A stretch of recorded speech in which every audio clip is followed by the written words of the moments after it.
두 가지 큰 명절이 우리에게 있는 것 같습니다.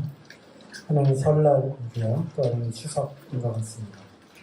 설날은 긴 겨울을 끝내고 이제 봄을 기다리는 그러한 상황 속에서 한 해를 시작하는 시점에서 서로 복을 비는 또 새해 인사를 하는 그런 명절인가 하면, 추석은 시기가 이제 가을이죠. 풍성한 수확의 계절에 참 여러 가지 풍성함을 서로 나누는 그러한 시간인 것 같습니다.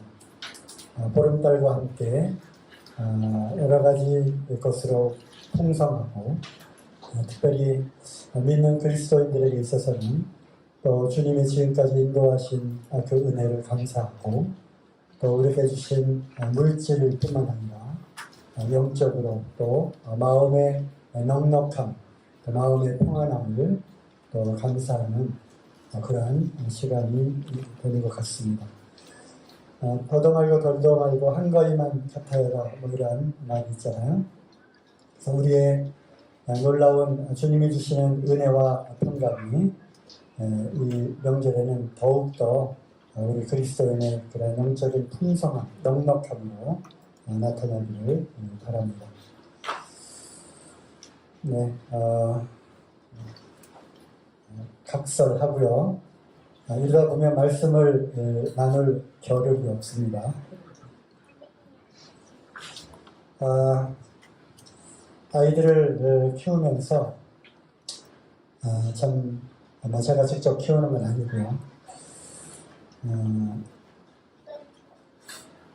참 하루하루 커 나가고 있는 그런 상황들을 보게 되면 먼저는 그 기쁨과 감사가 있죠. 물론 힘든 와중에 그러면서 주님이 어떻게 이러한 생명을 주셨는가, 그래서 참 신기하고, 또 신기하다 못해 이 생명의 탄생에 대해서 참 신비로움을 느끼게 됩니다. 그러면서 부모에게 또는 그 가정에 주신 이 자녀의 축복들을 통해서 주님이 우리에게 맡겨주신 이 놀라운 생명들을 어떻게 잘 키우고 또 양육하고 해야 되는지를, 또 책임을 또 느끼게 되면서 어떻게라고 하는, 어떤 방법으로, 어떤 아이들로 키워야 하는가에 대한 그 책임을 또 절실히 느끼게 됩니다. 그러면서 기쁨이 되는, 또 감사가 되는 그 이면에는 또 어려움이 있죠. 자녀를 키우는, 양육하는 우리 또 어머니들, 우리 자매님들은 더더욱 그러하겠지만, 무엇이 힘들게 하는가? 아이들을 돌보고 해야 되는, 당연히 부모로서 해야 되는 그러한 일들 이외에 힘들게 하는 것은 무엇일까요? 그것은 말을 참 안 듣는다라고 하는 것입니다. 말 참 안 듣죠, 그죠? 해라 하면 그대로 했으면 좋은데 꼭 그대로 하지 않고요. 또 하지 말라 하면 하지 말아야 되는데 또 꼭 그것을 하려고 땡깡을 부리는, 그러다 보면 또 짜증을 내게 되고, 그러다 보면 말귀를 알아듣지 못하는 아이들에게까지도 이렇게 신경질을 부리게 됩니다. 왜 하라는 대로 하지 않는 거야? 도대체 왜 말을 듣지 않는 거야? 하면서 이제 감정이 나오게 되죠. 그러면서 왜 말을 듣지 않는가에 대한, 이것을 성경에서는 순종과 불순종이라고 하는 그런 말씀으로 이제 우리에게 교훈하시게 되는 겁니다. 그러면서 부모들의 그런 입장에서는, 자녀들을 키우는 입장에서는 그것이 자화상이 되어가지고 우리 자신을 비춰보게 되죠. 아이들이 척척척 말을 잘 들으면 얼마나 좋을까. 그러면서 하나님 아버지께서는 자녀된 우리들이 얼마나 순종하고 얼마나 말을 잘 듣기를 원하시는가를 또 생각을 해보게 되면 내가 얼마나 말을 듣고 있지 않은지를 또 돌아보게 되는 겁니다. 그래서 보게 되면 이게 비례하는 것 같아요. 비례. 그래서 순종 비례의 법칙이라고 제가 이름을 한번 붙여봤는데요. 내가 또는 부모가 또는 우리 가족이 하나님의 말씀에 얼마만큼 순종하는지에 따라서 비례해서 키우는 자녀들이 순종을 한다. 비례의 법칙입니다. 애들이 왜 말을 안 듣지? 그것은 곧 내가 그동안 하나님의 말씀을 듣지 않았구나라는 것으로 자신을 돌아보면 되지 않겠나, 이렇게 생각을 해보게 되었습니다. 그래서 오늘의 주제는 순종입니다. 아이들에게도 두 가지를 가르쳐라 라고 우리 결혼을 한 자녀들을 놓고 두 가지를 강조를 제가 합니다. 그것은 뭐냐면 하나는 순종, 또 하나는 정직입니다.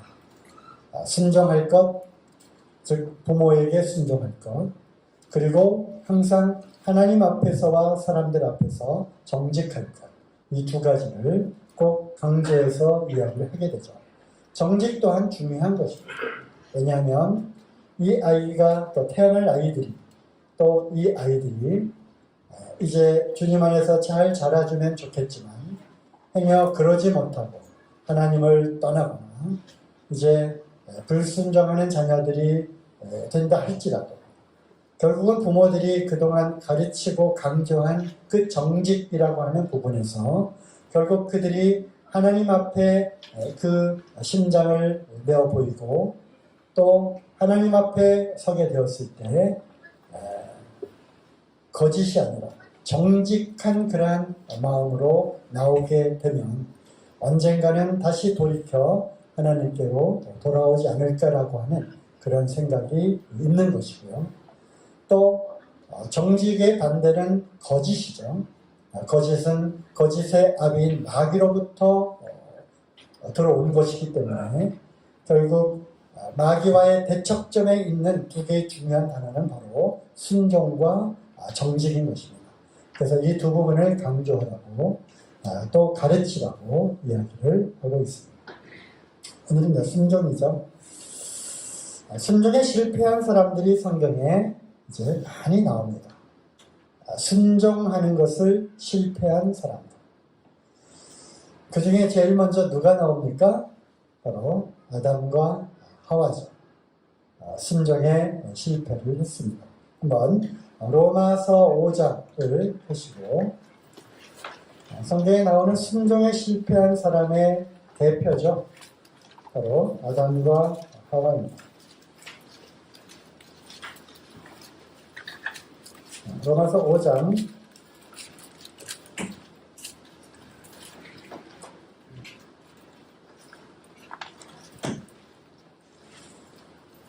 19절 18절부터 볼까요? 18절. 그런즉 한 범죄로 많은 사람이 정죄에 이른 것 같이 의의 한 행동으로 말미암아 많은 사람이 의롭다 하심을 받아 생명에 이르렀느니라. 한 사람의 순종치 아니함으로 많은 사람이 죄인 된 것 같이 한 사람의 순종하심으로 많은 사람이 의인이 되리라. 그래서 한 사람은 순종하지 않았고요. 한 사람, 즉 한 분, 예수 그리스도는 순종하셨다고 하는 것입니다. 그래서 여기 나오는 이 순종이라고 하는 이 말씀의 앞뒤를 보게 될 때 순종하지 아니했다고 하는 것은 바로 범죄라고 하는 것입니다. 한 사람의 순종치 아니함, 즉 한 범죄로 세상에 죄가 들어오고 죄로 말미암아 죽음이라고 하는 것이 인간 세상에 들어오게 된 것이죠.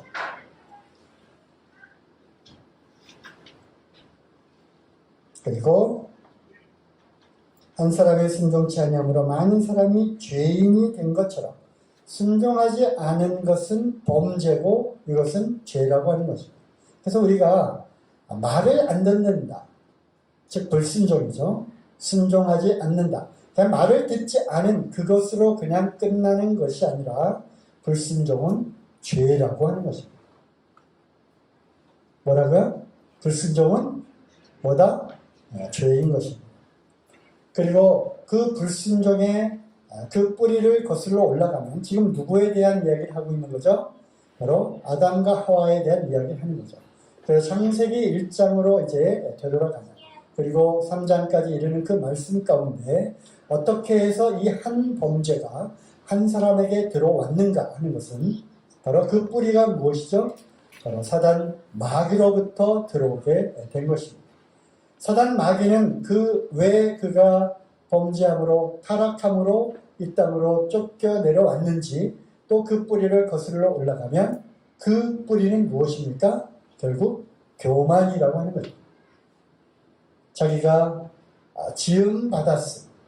그리고 그 지음받은 것이 너무나 그 아름다운 나머지 도치가 되어가지고 이제 내 위는 하나님 한 분밖에는 없다.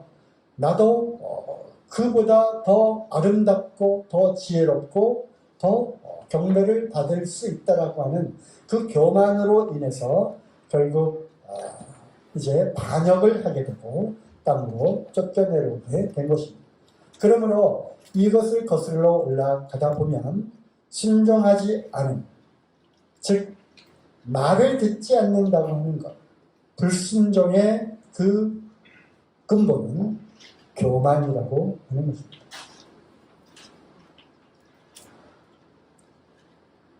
첫사람 아담은 바로 여기에 무너지게 된 것입니다. 피조물임에도 불구하고, 즉 자기가 창조된 그러한 자라고 하는 것을 잊어버린 채 창조주이신 하나님께서 명하신 동산나무의 모든 과일은 다 먹을 수 있지만 바로 한 나무, 선악을 알게 하는 그 나무의 과실은 먹지 마라. 이것을 먹는 날에는 네가 정령 죽을 것이다.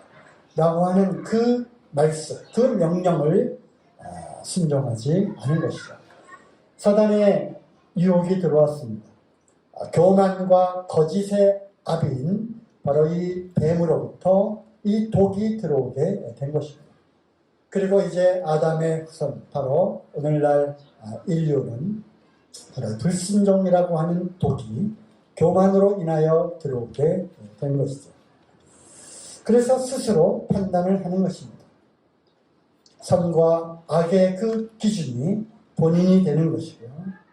그리고 무엇보다도 권위에 대한 도전인 것입니다. 하나님은 이 권위라고 하는 것을 굉장히 중요하게 생각을 하십니다.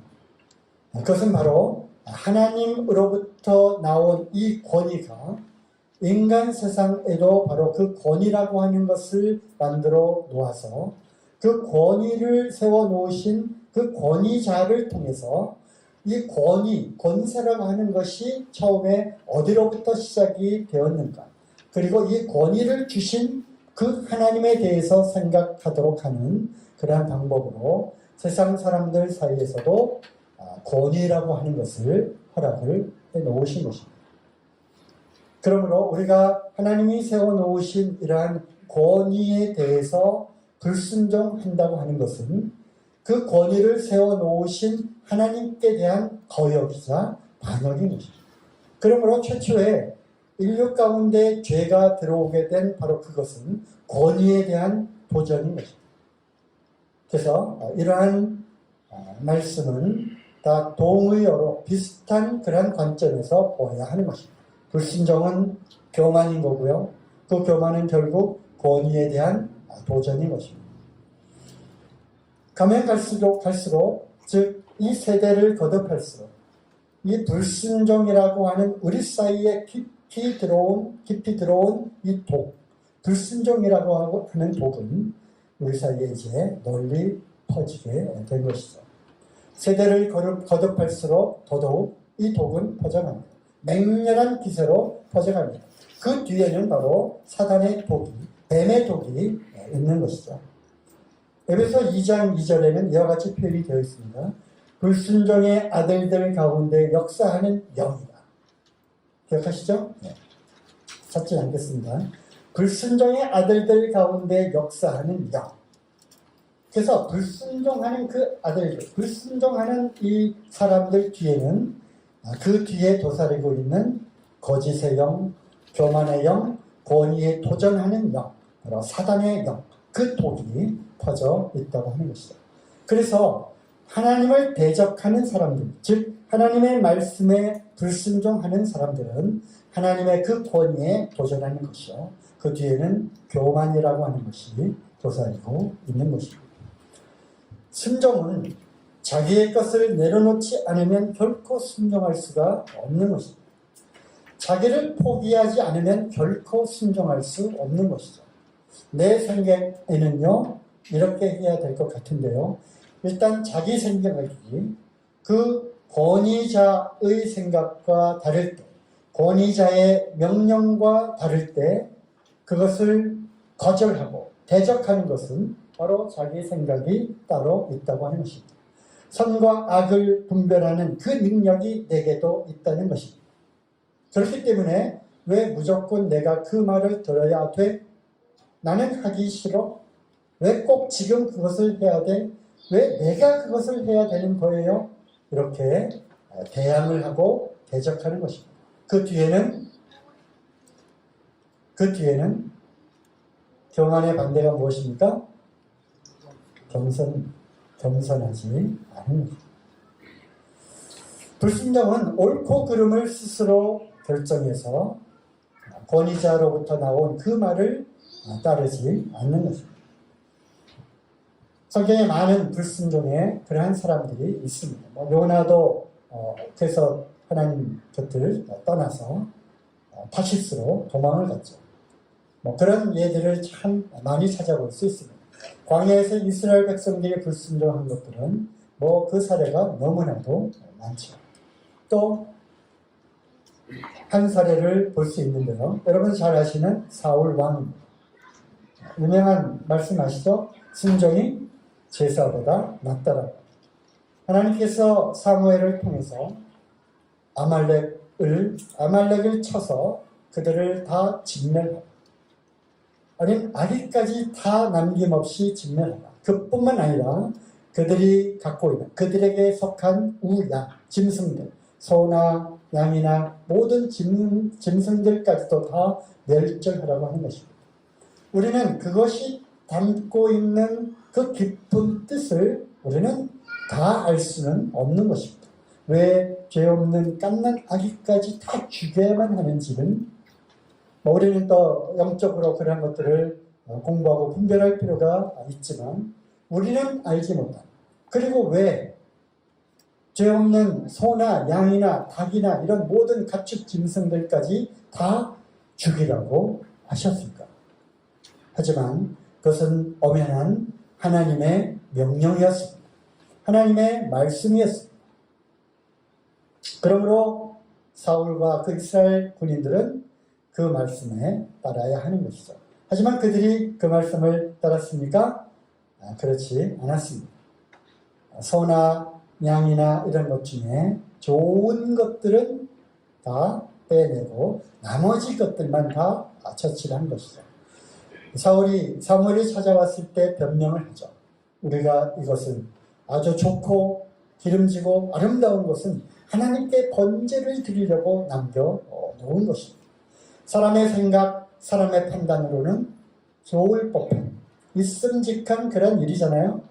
하지만 사무엘이 바로 이 유명한 얘기를 남깁니다. 순종이 제사보다 낫고 듣는 것이 수양의 기름보다 낫다는 것입니다. 듣는 것, 청종하는 것입니다. 청종하는 것이 수양의 기름보다, 그렇게 해서 하나님께 번제를 드리는, 하나님을 위한다고 하는 것, 그러한 여러 가지 행위들, 행동들보다 정작 중요한 것은 그 말씀을 순종, 듣고 청종하는 것입니다. 그 말씀대로 행하는 것이라고 하는 것이죠. 때로는 우리가 이렇게 하는 것이 좋을 것 같다라고 하는 그러한 판단 속에 하나님은 뭐라고 말씀하시는지 우리는 잘 듣지 않을 때가 참 많이 있습니다. 그뿐만 아니라 우리는 여러 가지 우리에게 주신 그 권위, 무엇에 순종하라고 했죠? 일단 제일 먼저 말씀에 순종해야 하는 거고요. 또 두 번째, 부모에게 순종하라고 되어 있죠? 그렇죠? 부모에게 순종하라. 부모를 공경하라. 주 안에서 공경하라. 이것이 약속 있는 첫 번째 계명인데 땅에서 잘되고 내가 장수하리라. 이런 약속을 주셨어요. 어떻게 하면 부모에게 순종하고 부모를 공경하라. 또 무엇에 순종해야 됩니까? 아내는 남편에게 순종해야 하죠. 그렇죠? 네, 대답을 잘 안 하시는데 결혼식장에서 늘 주례사의 단골 메뉴로 이렇게 나오는 거잖아요. 남편은 아내를 그리스도께서 자기 몸을 주시는 것까지 사랑해요. 그리고 아내들은 교회가 그리스도를 주님으로 따르고 순종하듯이 남편에게 순복하라, 남편에게 복종하라 이렇게 되어 있죠. 그럼 요즘 세대에는 또 그런 이야기를 하면 가까운 사람들이 믿지 않는 사람들이죠. 요새 그렇게 얘기해도 되는 거야? 이렇게 이야기를 합니다. 특히 이제 이 남편과 아내 사이는 그런 다툼이 있는 거죠. 순종해. 그럼 내가 사랑하지. 순종 안 하니까 사랑하지 않잖아. 이렇게 얘기를 하고요. 아니 먼저 사랑을 좀 해봐. 주님이 그리스도를 위해서 목숨을 바쳐 사랑해봐. 내가 왜 복종 안 하나. 이렇게 다툼을 합니다. 무엇이 먼저일까요? 사랑을 먼저 강요하는 것이 먼저일까요? 복종하도록 명하는 것이 먼저일까요? 무엇이 먼저이겠습니까? 제가 이제 어떤 책을 이렇게 봤는데요. 그 책에 답이 나와 있더라고요. 순종을 먼저 강조하는 남편, 그리고 사랑을 먼저 강조하는 아내, 그 사이에 있는 수많은 갈등과 다툼들, 그리고 현장에서 오랫동안 그러한 부부 사역, 부부 상담 사역을 했던 분이 이제 지은 책이에요. 근데 결론을 딱 내렸어요. 답은 뭐냐? 누가 먼저 하냐? 영적인 사람이 먼저 한다는 거예요. 결론을 딱 그렇게 썼다. 영적인 사람이 먼저 하는 것이다. 그래서 그렇게 하시기 바랍니다. 자, 이제 이야기가 뒤로 갔는데요. 자, 이런 권위, 하나님이 세우신 그 권위와 질서에 순종해야 하는 것입니다. 또 무엇에 순종해야 됩니까? 젊은 자들아, 장로들에게 순종하라, 순복하라고 이렇게 되어 있습니다. 또 하나님이 허락하신 세상 권세에도 우리가 순종하도록. 그래서 종들은 성전에게 그리스도께 하듯, 주께 하듯 복종하라고 그렇게 되어 있는 것입니다. 우리 주변에는 저 자신을 포함해서 너무나도 많은 부분에서 우리는 불순종을 하고 있는 것 같습니다. 이렇게 우리 가운데 깊숙이 퍼져 있는, 들어와 있는 이 뱀의 독을 우리는 빼내야 하는 것입니다. 이것을 빼내야 온전한 그리고 완전한 순종을 할 수가 있는 것입니다. 거기에는 토를 달지 않습니다. 이렇게 해라, 네 알겠습니다. 이렇게 하십시오. 네, 당연히 그렇게 해야 되죠. 우리는 보다 더 적극적인 명했기 때문에 하는 것이 아니라 우리는 마음속 깊은 곳에서 당연히 해야죠 라고 하는 온전한 순종이 나올 수 있는 것입니다. 어떻게 이 불순종의 독을 뺄 수 있습니까? 우리는 결심하고 또 결심해도 잘 안 되죠. 우리의 신앙생활이 그러하듯이. 여기에 아주 좋은 예가 있잖아요. 불순종에 실패한 많은 예들이 성경에 있지만 순종에 성공한 한 사람이 있습니다. 그것도 온전한 순종에 성공하신 분. 바로 누구죠? 예수 그리스도이십니다. 잘 아시는 빌립보서 2장으로 가겠습니다.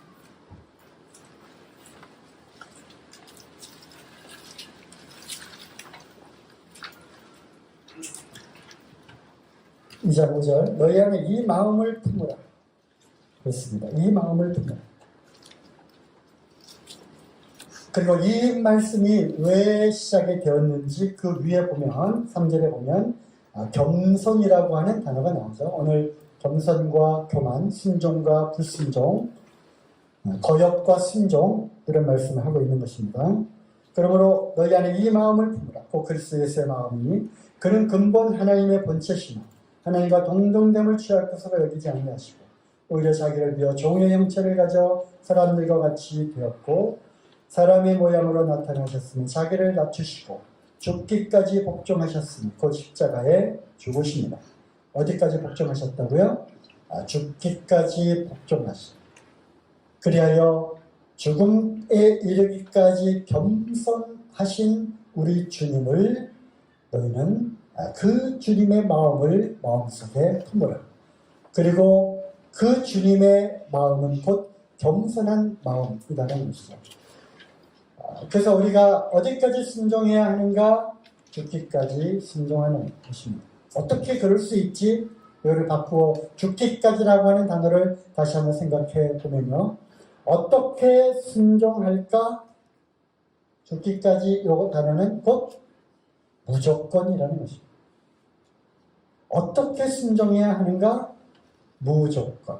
조건을 달지 말고. 그리고 어떻게 순종해야 할까? 즉각. 그래서 우리 주님이 우리에게 보여주신 죽기까지 복종하셨다고 하는 이것.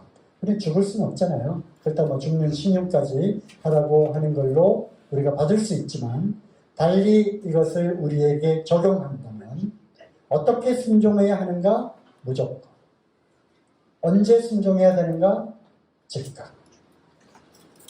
이것이 주님이 우리에게 보여주신 순종의 본입니다. 겟세마네 동산에서 이와 같이 외치셨잖아요. 내 뜻대로 마옵시고 아버지의 뜻대로 하옵소서. 그리고 이제 게임이 끝났어요. 그 어둠의 밤, 그 절규의 밤이 끝나고 그 다음에 하나님의 뜻을, 아버지의 뜻을 그대로 받기로 하셨어요. 그리고 그 다음날 십자가를 순전하게 그 고난의 십자가, 죽음의 십자가를 도살장에 끌려가는 양처럼 순순하게 그것을 받아들이신 것입니다. 그 마지막 그 밤의 그 절규, 내 뜻대로 마옵시고 아버지의 뜻대로 하옵소서. 이것이 바로 우리가 본받아야 될 그 순종의 본인 것입니다. 내 생각에는요, 제 뜻에서는요, 왜 그걸 하라고 해요? 도저히 이해가 안 가는데요? 그게 아닌 것입니다. 특히 요즘 MZ세대, 제가 이제 각종 MZ세대 이제 이야기를 좀 하잖아요. 요즘 특별히 MZ세대. 쓰면 뱉고, 달면 삼키는. 그리고 완전히 자기중심적이고, 에고이스틱한. 굉장히 개인주의와 자기중심주의가 굉장히 몸에 배어있는 그런 세대잖아요.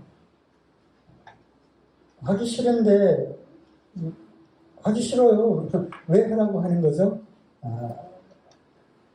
이렇게 이게 몸에 배어있는 거잖아요. 우리 다 그렇듯이. 그래서 뭐 좀 해라. 어디 좀 가라. 요거를 좀 하면 좋겠다. 이렇게 하는 것이 영적인 유익을 위해서 좋겠다. 또 교회적으로 하는 여러 가지 일들, 거기에 이렇게 하기로 했으니까 이렇게 하십시오. 이런 말들을 허투루 듣고요. 그 다음에 하기 싫어요. 그러면 그냥 안 하면 끝입니다. 그런데 거슬러 올라가면 바로 그 뒤에는 그 권위에 거역하는 영이 들어있는 겁니다. 불순종의 아들들 가운데 역사하는 영, 바로 사단의 그 독, 바로 교만과 불순종의 그 독이 안에 들어있는 것을 알게 됩니다. 이것이 세대를 거듭할수록 계속 이렇게 퍼져가는 거예요. 물론 세상 사람들은 그것을 당연하게 생각하는 거죠. 내가 원하는 대로 너의 삶을 살면 돼. 누가 무엇을 강요한다고 해서 또 누가 무엇이 옳다고 해서 그것이 반드시 옳은 것은 아니야. 그것이 반드시 선은 아니야. 그것이 절대적인 진리는 아니야. 지금 이런 시대에 살고 있어요. 거기에 물들어 있는 세대들은 더욱더 누구의 강요에 의해서든 또 무엇을 하는 것이 좋겠다라고 하는 권유에 의해서든 일단은 그것이 자기에게 유리한지 불리한지 하고 싶은지 하기 싫은지 이것이 기준이 되어서 그것을 거절하고 불순종, 택하고 하는 그런 현상을 보이게 됩니다. 교회 안에서도 마찬가지죠. 물론 그럴 때마다 우리는 우리 자신이 그러면 너는 하나님 말씀에 얼마만큼 순종하고 있는지를 돌아보게 되지만요. 히브리서 5장 보겠습니다.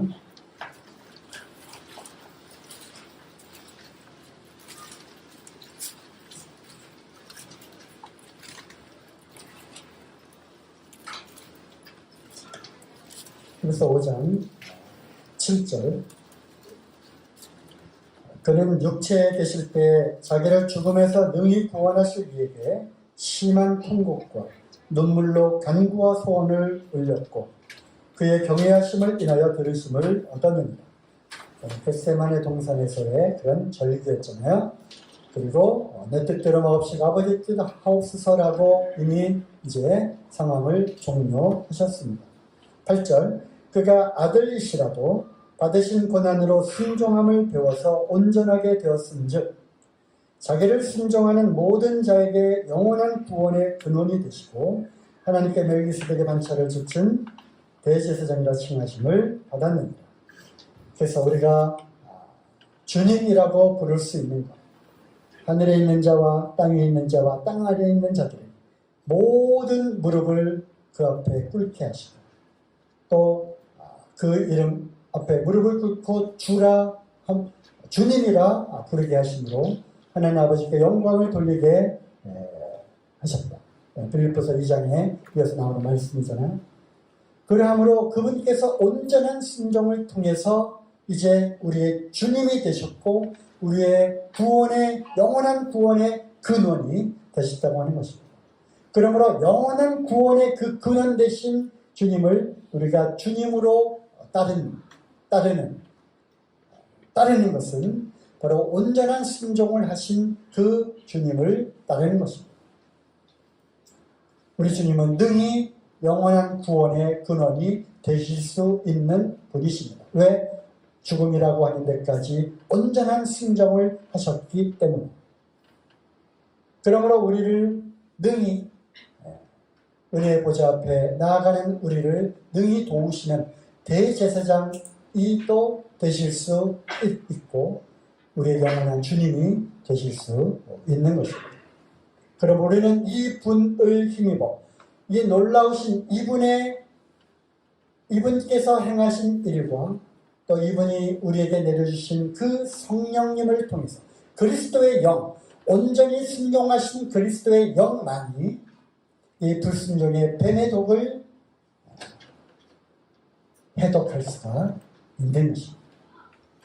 불순종의 독을 해독할 수 있는 유일한 방법은 온전한 순종을 하신 그리스도의 영으로 우리 안에 충만케 되는 것, 그것만이 우리를 온전히 주님 앞에 무릎을 꿇게 하고 온전히 주님의 말씀에 순종할 수 있도록 하는 것입니다. 그러므로 우리에게 성령 주시고 성령님을 인쳐주시고 성령의 인도함을 받도록 성령의 인도함을 받는 그들이 곧 하나님의 자녀이고 우리가 아버지라고 부르게 된다고 하셨습니다.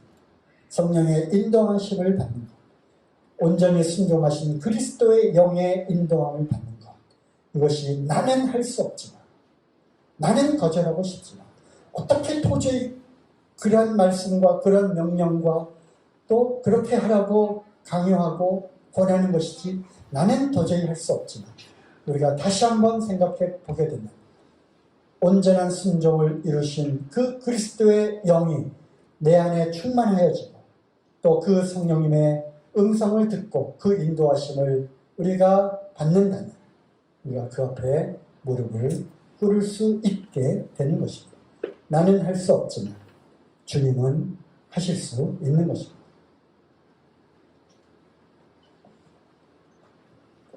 아까 순종해야 되는 많은 것들을 말씀을 했잖아요. 말씀에 순종하고, 부모님께 순종하고, 아내들은 남편들에게 순종해야 하고, 또 세상의 권위에 순종을 해야 되는 것이고요. 또 뭐가 빠졌죠? 장로들. 네. 그래서 이제 본론을 얘기하려고 했는데 시간이 안 되었습니다. 교회 젊은이들이요. 장로들에게 순종해야 합니다. 말씀 한 구절 찾아보고 정리하도록 하겠습니다. 베드로전서 5장 5절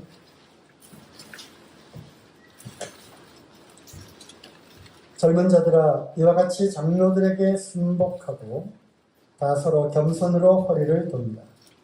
하나님이 교만한 자를 대적하시되 겸손한 자들에게는 은혜를 주시느니라. 그러므로 하나님의 능하신 손 아래서 겸손하라. 때가 되면 너희를 높이시리라.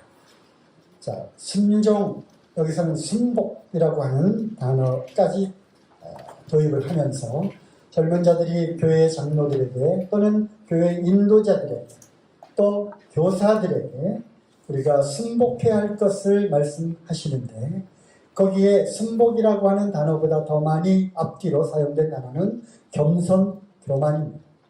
그러므로 아까도 반복해서 말씀을 드립니다만 불순종은 뿌리가 교만하는 것이고요.